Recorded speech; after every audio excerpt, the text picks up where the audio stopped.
Bismillahirrahmanirrahim. Elhamdülillah ve salatu ve selamu ala Resulillah. Thumma amma ba'd. Peygamber Muhammed sallallahu aleyhi ve sellem'den adep ahlaka baylanıştığı hadislerini okunulantabız. Tömönkü okuyturgan hadis an Abi Hureyre radıyallahu anhu qal: Qala Resulullah sallallahu aleyhi ve sellem: La yeşrabanna ahadukum qaiman femen nasiye felyestaqih. Abu Hureyre radıyallahu anhudan rivayet kılınat. Peygamber sallallahu aleyhi ve sellem aytты: Silerden biri turgan avalda su içpesin. Kim unutup tike turgan avalda su içip koya oturgan bolsa kusup jibersin dep aytты. Бұл hadisти İmam Muslim öz sahihinde rivayet kılgan. Mına uşul hadiske baylanıştуу 3 maseleni aytып ötöbüz. Birinci masele, tike turup su içүүnүn ökümü kanday? Бұл maselede alımlardan ihtilaf, özara talaş tartışları var. Köpçülük alımlar mına uşul hadiske tayanıp tike turup su içүү бұл makruh dep aytышкан. Alemi kebir alımlar bolsa aram dep aytышкан. Antkeni hadis keskin türdө kaytarıp jatat dep aytышат. Hadiste açıktan açık kaytarı bolup jatat. Peygamber sallallahu aleyhi ve sellem aytты: Silerden biri tike turgan avalda su içpesin. Kim unutup tike turgan avalda su içip koya oturgan bolsa kusup jibersin dep aytты. Demek бұл tike turup su içүү aramdıkka dalalat kılat dep aytышат kebir alımдар. Antkeni hadiste açıktan açık kaytarıp gelip jatat dep aytышат. Бирок köpçülük alımдар tike turup su içүүnü makruh dep aytышкан. Çındыгында mına uşul hadisten başka hadis kelbegende бұл hadiste aytılgan söz aramdıkka dalalat kılmak. Бирок tike turup su içүү durus bola beret ekeni tuuralуу başka bir hadislerde kelgen. Mına ошол hadislerden biri İbn Abbas radıyallahu anhuma rivayet kılat. Şariben nebiyyü zemzeme qaimen. Peygamber sallallahu aleyhi ve sellem zemzem suusun tik turgan avalda içti deyildi. Бұл hadisti İmam Bukhari jana Muslim rivayet kıldı. Dağı bir İmam Bukhari rahimahullah rivayet kılgan hadiste أتى علي رضي الله عنه على باب الرحبة فشرب قائما فقال إن ناسا يكره أحدهم أن يشرب وهو قائم وإني رأيت النبي صلى الله عليه وسلم فعل كما رأيتموني فعلت. Ali radıyallahu anhu maydandağı yeşik aldına kelip tike turgan avalda su içet. Jana aytat: Adamlar tike turup su içүүnü kabul algыс nerse katары көрүшөт экен. Силер мени кандай көрүп турсаңар, мен Пайгамбар саллаллаху алейхи ва салламды мына ушундай турганын көргөнмүн деп айтат. Мени тике туруп суу ичип турганымды көрүп жатсаңар, мен да Пайгамбар саллаллаху алейхи ва салламды тике туруп суу ичкенин көргөнмүн дейт. Бул хадисти İmam Bukhari риваят кылган. Ali radıyallahu anhu ошол вактагы кебир сахабалардын тике туруп суу ичкенди жакшы көрүшпөйт эле, макрух санашат эле деген сөзүнө карата жооп берип жатат. Макрух сөзү өткөн салаф салихтерде арам маанисинде да колдонулган. Ali radıyallahu anhu кебир сахабалар тике туруп суу ичүүнү макрух көрүшсө, мен Пайгамбар саллаллаху алейхи ва салламды tike turgan avalda su içkenin körgönmün deydi. İmam Bukhari bul hadisti tike turup su içүү tuuralı baptın aslında keltirgen. Demek mına uşul eki türdүү hadisler kelgeni üçün Ali radıyallahu anhunun tike turgan avalda su içkeni jana muну Paygambardan körüp kılgаны tuuralı hadis jana Paygambar sallallahu aleyhi ve sellem zamzam suusun tike turgan avalda içkeni tuuralı hadis tike turgan avalda su içse bola vereri düşünülöt. Бұл hadisler tik turup su içүүnün durus ekenin bildiret. Мына ушул хадистерди жыйнап туруп, алымдар эмне деп айтышкан? Биз жогоруда айткан имам Муслимдеги хадистеги кайтарып, тик туруп суу ичилбесин дегени тике туруп суу ичүүнүн макрух экенине далалат кылат. Тике туруп суу ичүүнү арам деп айтпайбыз, анткени арам болгондо пайгамбар саллаллаху алейхи вассалам өзү кылбайт эле. Эми макрух боло турган болсо, пайгамбар саллаллаху алейхи вассалам макрух ишти кылганбы дейилсе, алымдар жооп берип айтышат, пайгамбар саллаллаху алейхи вассаламдын акысында макрух эмес деп айтышат. Тике турган абалда суу ичүү. Анткени пайгамбар саллаллаху алейхи вассалам шариятты баяндоо үчүн жиберилген зат. Мына ушул тике туруп суу ичүүнүн арам эмес экенин баяндап, тик туруп суу ичүү боло берерин пайгамбарыбыз саллаллаху алейхи вассалам өзү тик турган абалда суу ичип көрсөтүп берди. Бул албетте башкалар үчүн макрух, бирок пайгамбар саллаллаху алейхи вассаламдын акысында арам эмес экенин баяндап берүүсү үчүн сууну тике туруп ичкен пайгамбарыбыз саллаллаху алейхи вассалам. Жана пайгамбарыбыз саллаллаху алейхи вассаламдын акысында макрух да эмес. Пайгамбарыбыз саллаллаху алейхи вассаламдын акысында бул тике туруп суу ичүү макрух эмес. Башкалардын акысында бул тике туруп суу ичүү макрух деп айтышат. Эми бул хадистерден алына турган негизги пайда, киши суу иче турган болсо, отурган абалда суу ичүүсү керек экен. Отурган абалда суу ичкени жакшы. Мүмкүн болушунча отурган абалда суу ичкенге аракет кылсын. Отуруп суу ичүү мүмкүн болбогон орундарда же бир үзүр боло турган болсо, анда сууну тике турган абалда ичсе боло берет. Бул эми арам даражасында эмес. Ошондуктан сууну отурган абалда ичүү жакшы бир адептердин бири болуп саналат. Эгер кимдир бирөө үзүр себептүү же бир нерсенин себептүү тик туруп ичүүгө туура келип кала турган болсо, сууну тик туруп ичсе боло берет. Аллаху алам. Экинчи маселе, тике туруп жештин өкүмү эмне? Бул маселеде да алымдар ихтилаф кылышкан. Алымдар тике туруп жеш арам эмес экенинде алымдар бир пикирде. Эч бир алым тике туруп жеш бул арам иш деп айткан эмес. Бирок макрух дейлеби же жок, бул маселеде ихтилаф бар. Кээ бир алымдар тике туруп суу ичүү макрух болгондой, тике туруп жеш да макрух болуп саналат дейлет. Жешти ичүүгө кыяс кылабыз деп айтышат. Жана буга имам Муслим риваят кылган хадисти далил кылышкан. Ани Наби саллаллаху алейхи вассалам аннаху наха ан яшраба ар-раджулу qa'iman qala qatadatu faqulna fal-aklu faqala zalika asharru akhbath. Бул хадисти имам Муслимде Анас радияллаху анху риваят кылган. Анас радияллаху анху пайгамбарыбыз саллаллаху алейхи вассалам киши тике туруп суу ичүүсүнөн кайтарды деген хадисти риваят кылат. Мына ошондо Анас радияллаху анхудан риваят кылган табиин Катада сурайт. Тике туруп суу ичүүдөн кайтарыптыр пайгамбар саллаллаху алейхи вассалам. Тике туруп жесе боло береби, болобу деп сураганда Анас радияллаху анху бул тик туруп жеш, тик туруп суу ичүүдөн жаманраак экен деп жооп берген экен. Тике туруп жеш, тик туруп суу ичүүдөн жаманраак деп Анас радияллаху анху табиин Катадага жооп берген экен. Тике туруп жеш макрух экен. Ал эми кээ бир алымдар болсо тике туруп жешти макрух деп айтпайбыз, анткени буга ачык бир далил келген эмес деп айтышат.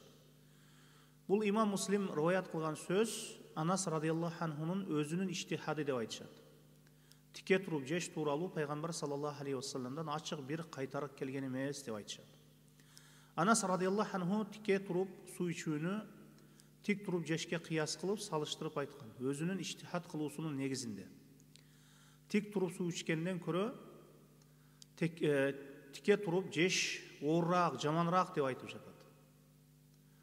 Тик туруп суу ичкенден көрө, бир нерсени ичкенден көрө, мында буга караганда тик туруп жеш оорураак, жаманраак деп айтып жатат. Дагы буга эмне далалат кылат? Тике туруп жесе болору дурус экени тууралуу дагы бир далил Ибн Умар радияллаху анхумадан риваят кылынган. Ибн Умар радияллаху анхума айтат: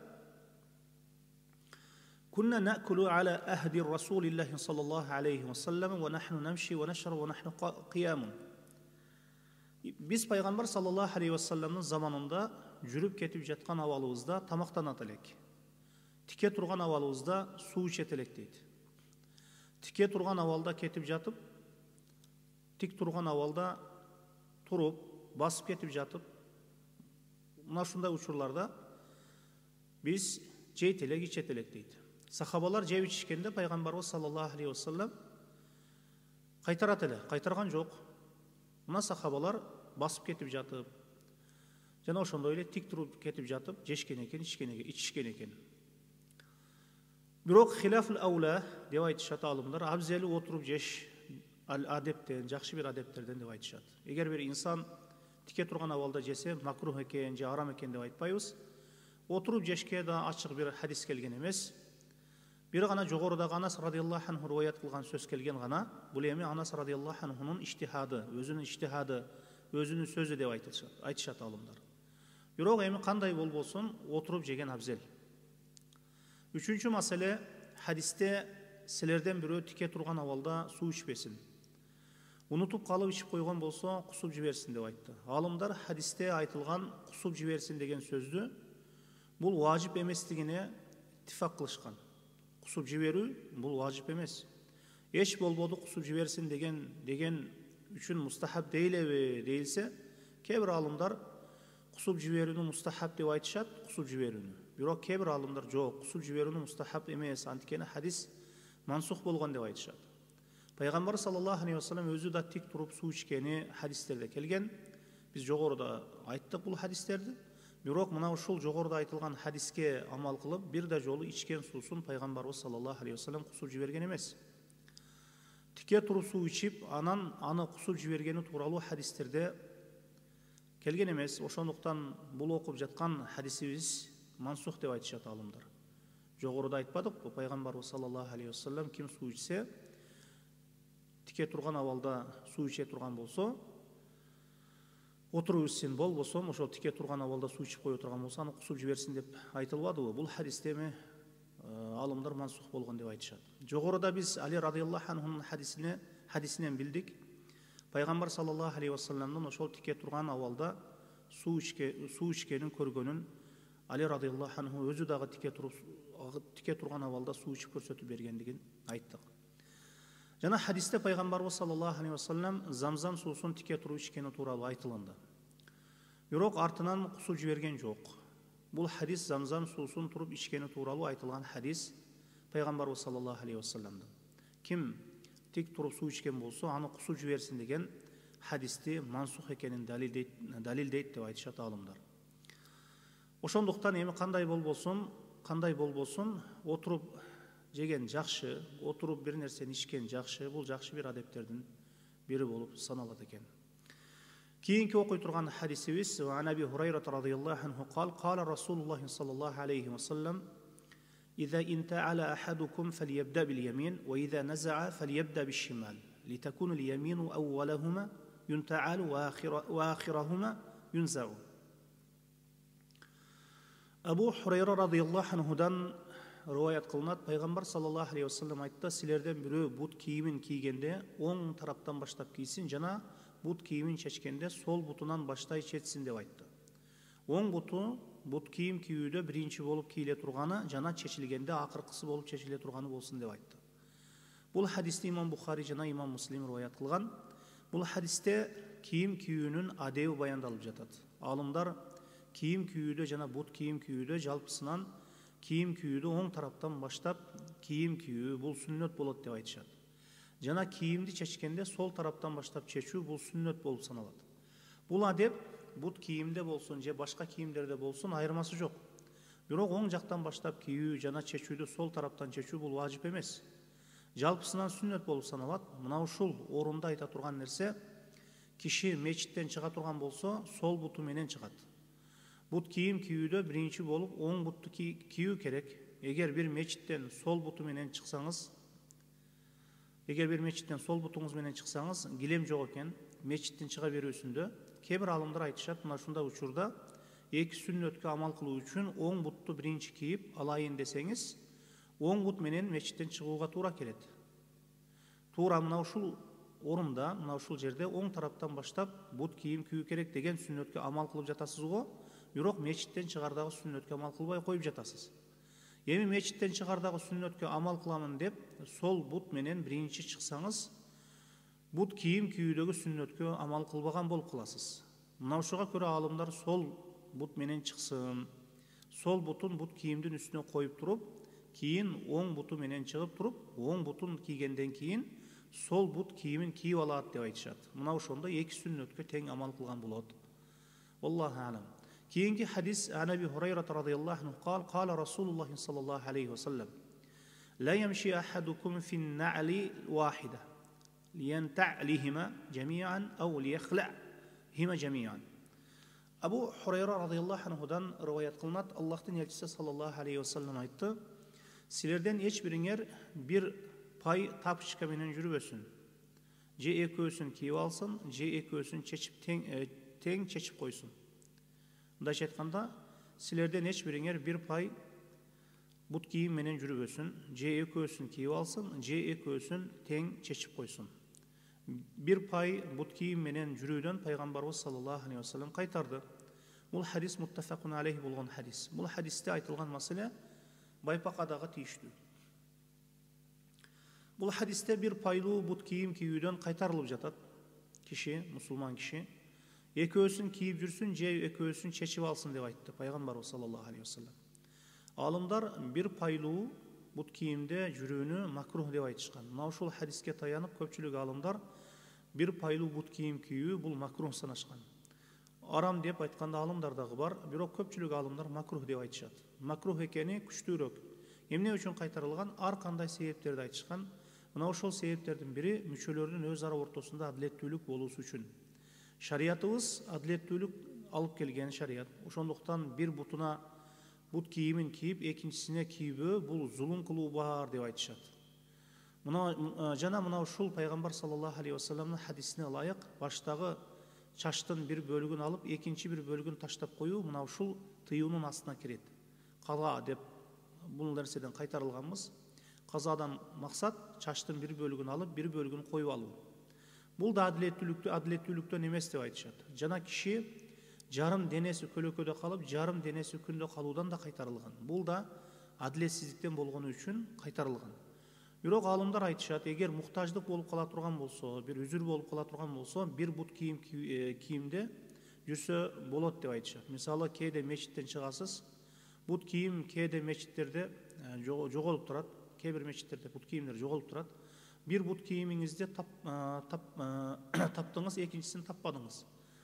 Мадина, Маккада аябай ысык болот, мисалы үчүн баса албайсыз. Мына ошондо бир бут кийим менен машинага чейин же үйгө чейин жетип алсаңыз болот деп айтышат алымдар. Эгер муктаждык болбой калат, муктаждык боло турган болсо, эгер муктаждык болбой турган болсо, экөөсүн тең чечүү керек, же экөөсүн кийип алуу керек. Кээде бут кийимиңиз үзүлүп калат.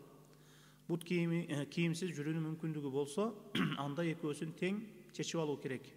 Бут кийимди, ошол үзүлүп калган бут кийимди чечип албай, экөөсүн тең чечип алуу керек болот. Аллаху а'лам. حديث ابن عمر رضي الله عنهما قال رسول الله صلى الله عليه وسلم لا ينظر الله إلى من جر ثوبه خيلاء متفق عليه رواه البخاري ومسلم. Ibn Umar radhiyallahu anhudan риваят кылынат бул хадис. Пайгамбарыбыз саллаллаху алейхи ва саллям айтты: текеберлик менен кийимин сүйрөп жүргөн кишиге Аллах таала назар салбайт. Имам Бухари жана Имам Муслим риваят кылган муттафакун алейхи болгон хадис. Бул хадисте кийим кийүүдөгү адептердин бири айтылып жатат. Мусулман кишинин кийими ашыктан жогору болуусуна далалат кылат. Бул сүннөт болуп саналат. Кийимин узун кылып жерге сүйрөлүп жүрө турган даражада болуусу бул хадисте айтылган ваидке түшүп калат, азапка түшүп калат. Жана кыяматта Аллах таала назар салбай тургандардын катарында болот. Иля ман жарра саубаху хуяла. Текеберлик менен кийимин сүйрөп жүрө турган кишиге Аллах назар салбайт деп айтып жатат. Эгер кимде ким текеберлик менен кийимин ашыктан ылдый түшүрүп жүрө турган болсо, бул чоң күнөө деп айтышат алымдар. Чоң күнөө деп айтышат алымдар, анткени бул тууралуу эки түрдүү ваид, азап менен коркутуу келген.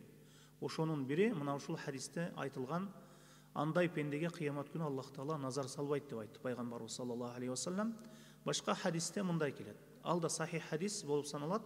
Ма асфала минал ка'байн минал изари фа финнар. изардын эки ашыктан ылдый түшкөнү тозокто деп айткан пайгамбарыбыз саллаллаху алейхи вассалам. Кыямат күнү бир амалга азап убада кылынуусу бул ошол амалдын чоң күнөө экенине далалат кылат. Бул маселедеги биринчи көрүнүшү ким текеберлик менен кийимин ашыктан ылдый түшүрүп жүрүүсү же сүйрөп жүрүүсү бул чоң күнөө деп айттык. Бул маселенин экинчи бир сүрөтү бир киши кийимин ашыктан ылдый текеберлик кылбай, ылдый түшүрүп жүргөн болсо, текеберликти максат кылбай эле адат мына ушундай болгону үчүн кийинип жатамын деп айткан болсо, жооп мына ушундай кийинсе, мунун өкүмү кандай? Бул маселе боюнча алымдардын ортосунда хилаф бар, талаш тартыш бар. Көпчүлүк алымдар макрух санашкан. Ал эми кээ бир алымдар болсо бул да арам деп айтышкан.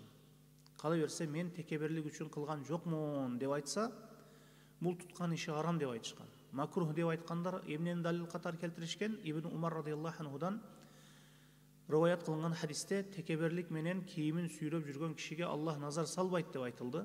Эгер текеберлик менминсенүү болбосо бул өкүмгө түшпөйт деп айтышат алымдар, кээ бир алымдар. Анткени кийимин хадисте менминсенүү менен текеберлик менен сүйрөп жүргөн болсо деп айтылынды. Текеберлик менен сүйрөп жүргөн болсо деп айтылып жатат. Кимдин жүрөгүндө текеберлик болбосо, бул хадисте айтылган азапка түшпөйт деп айтылды жогорудагы Ибн Умардын хадисине ылайык. Жана бул алымдар Абу Бакр радыйаллаху анхудан риваят кылынган хадисти да риваят кылып келтиришет. Мына ушул биз айткан хадистин уландысында Имам Бухариде төмөнкү сөз келет. Пайгамбар саллаллаху алейхи вассалам текеберлик менен кийимин сүйрөп жүргөн кишиге Аллах таала назар салбайт деп айткандан кийин Абу Бакр радыйаллаху анху айтат: "Инна ахада шиккай thawbi yastarhi illa an ata'ahada ذلك منه فقال النبي صلى الله عليه وسلم إنك لست ممن يصنع ذلك خيلا". Мен кийимдин бир тарабын тутуп турбасам, бошоп асылып кала берет. Мындайча айтканда, ашыктан ылдыйга түшүп калат, дейт Абу Бакр радыйаллаху анху.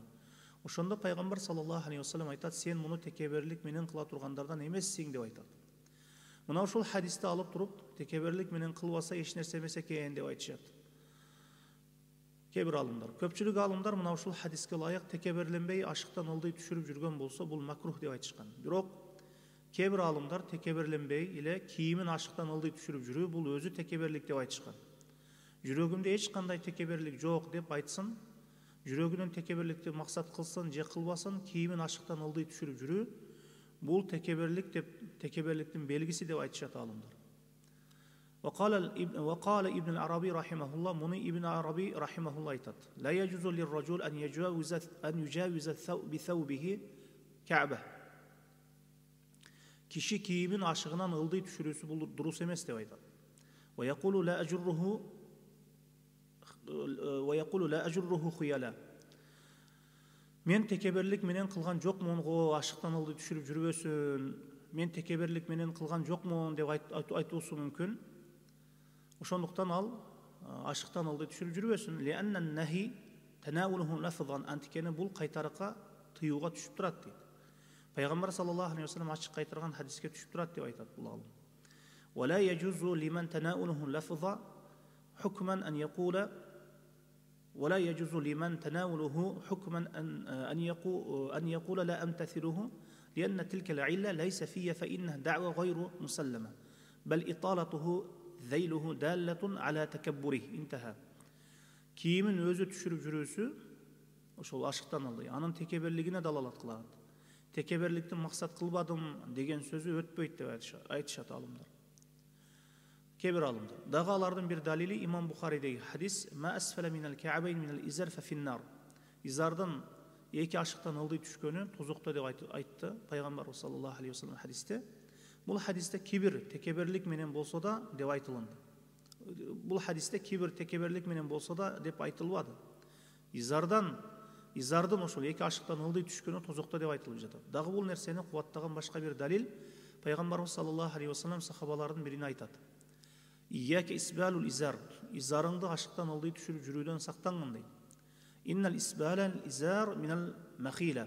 Анткени изарды ашыктан ылдый түшүрүп жүрүү бул текеберлик болуп саналат дейт Пайгамбар саллаллаху алейхи вассалам. "Инналлах ла юхиббул махила". Анткени бул нерсени Аллах жакшы көрбөйт деп айтат. Бул хадисте изарды ашыктан түшүрүүнүн өзү текеберлик деп айтылып жатат. Аллах текеберликти жакшы көрбөйт деп айтты. Бұл хадисті имам Абу Дауд риваят қылған, имам Тирмизи да риваят қылып, бұл хадисті хасан сахих деп айтқан. Үчүнчү айтыла турган сөз, мына ушул сөз күчтүүрөөк, текеберликти максат кылбай түшүрүлсө да, ашыктан ылдый түшүрүү бул арам деп айтылат. Анткени кээ бир хадистерде текеберлик менен деген сөз келген жок. Балким ашыктан ылдыйы тозокто деп айтылынды. Мына ушул жетиштүү эмеспи?